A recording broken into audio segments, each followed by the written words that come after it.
Just another day at the Westminster Country Club and Sports Bar. Mr. Zallinger.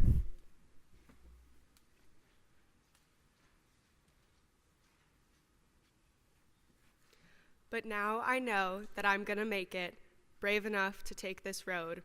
Ross Lynch.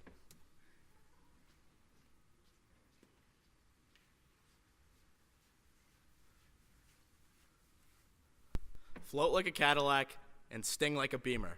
Lightning McQueen. Ka-chow.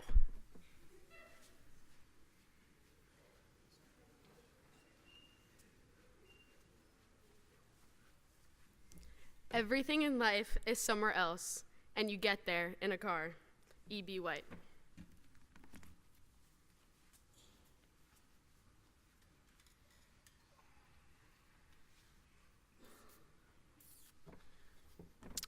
I wake up in the morning and I piss excellence. Ricky Bobby.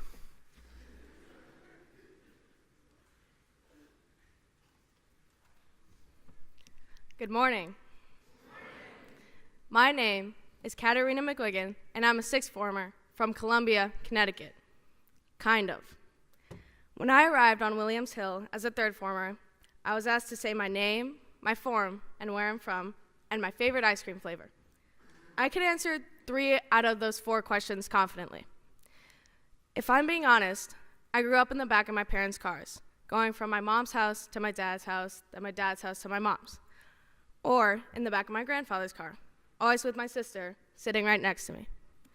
On these car rides, I would watch one of the 4 following movies on my pink iPad: Cars, Barbie and a Mermaid Tale, Teen Beach Movie, or Hannah Montana, the movie. I watched these movies so many times that when I watch them with my 4-year-old sister, Amelia, I can quote every single line of each movie.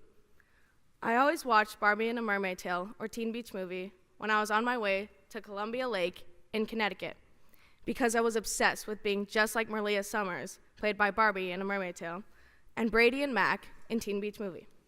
Unfortunately for me, I couldn't breathe underwater. I wasn't a mermaid. I couldn't talk to a pink sparkly dolphin, and Ross Lynch wasn't my boyfriend. But luckily, I have a dad that got me a bright pink surfboard as a birthday gift because I love watching these movies in the backseat of his car. It didn't matter that it was fully snowing as I unwrapped this gift.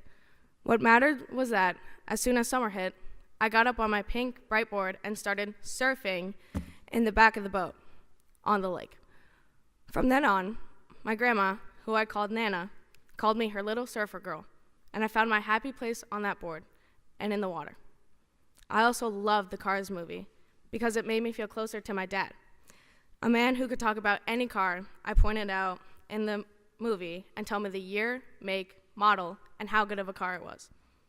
This game continued on the drives back to my mom's house, holding back tears because we knew we were leaving one another.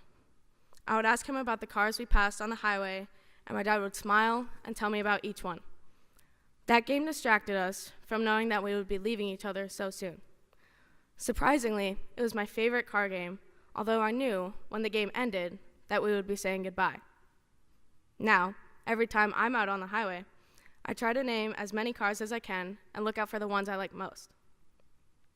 Cars the movie and Cars in real life played a huge role in my development. I grew up in them. Cars got me from one home to another. Cars got me from every important place in my life to the next. Mr. Marco can attest to this after I begged to drive his car to the Avon game a few days ago. He said no. My abuelo took me from gymnastics practice to McDonald's to my mom's house in his Volvo with his beaded chair and his infamous no gushers or candy rule that would cause sticky situations in his car.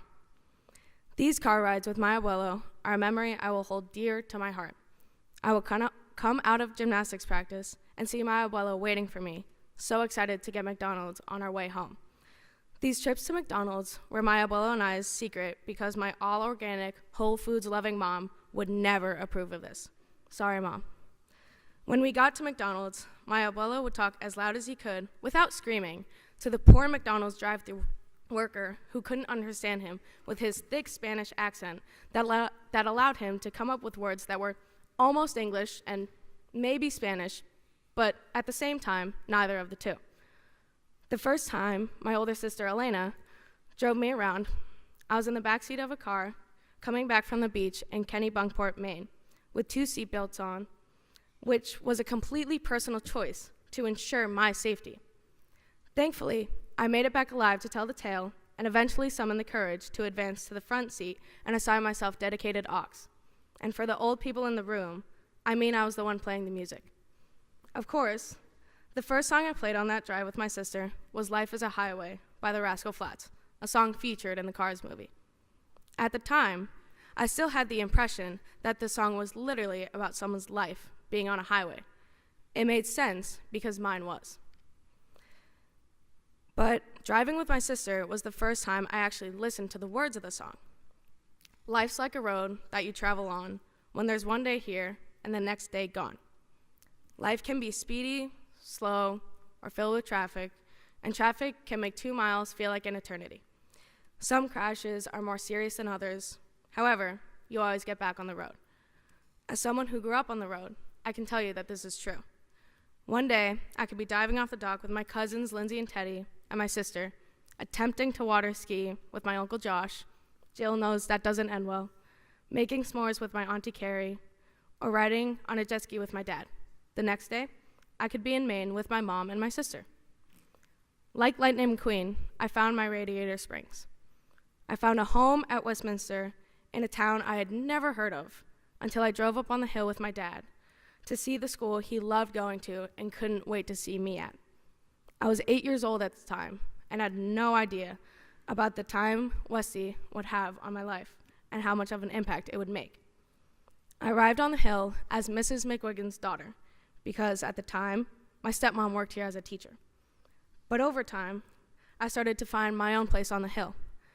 I found a love for a sport I never would have thought to play before, softball. And I can't wait for the spring season to start with the best teammates and the best co-captains, Haley and Marley, by my side.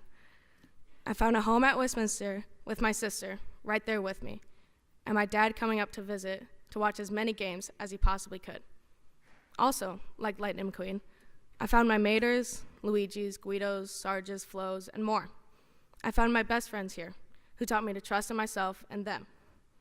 I found my Doc Hudsons, my mentors and coaches, Mr. Marco, Mr. Overby, Mr. Zallinger, Miss Palala, Miss Vallis, Miss Erneberry, Miss Dale, and of course, the best mentor little freshman Catie could ask for, Izzy Bailey, class of 2021.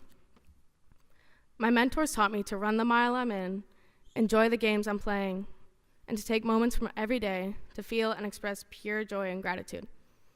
I found the same love for Westminster that my dad had had when he attended Westy and still has now. My whole life, I was put into boxes. Dad's side of the family or mom's house or dad's house. Catie, where are you from? As if I'm supposed to give a quick 2-word answer with a city and a state. This is why I resonated with Hannah Montana so much and why I watched her literally all the time. I felt like I was living in 2 different worlds my whole life. While living in these 2 worlds, I felt like I had to change myself to fit into each one. I watched Hannah Montana become Miley, then right back to Hannah. At the end of the Hannah Montana movie, Miley says that life's a climb. No, Miley, life is a highway. But Miley's right when she says, you can say goodbye and you can say hello, but you'll always find your way back home. I say, life is a highway, but you'll always find your way back home. New York isn't my only home. Connecticut isn't my only home. Westminster isn't my only home. My name is Caterina McWiggan, and I'm a 6th former from a little bit of a lot of places. Thank you.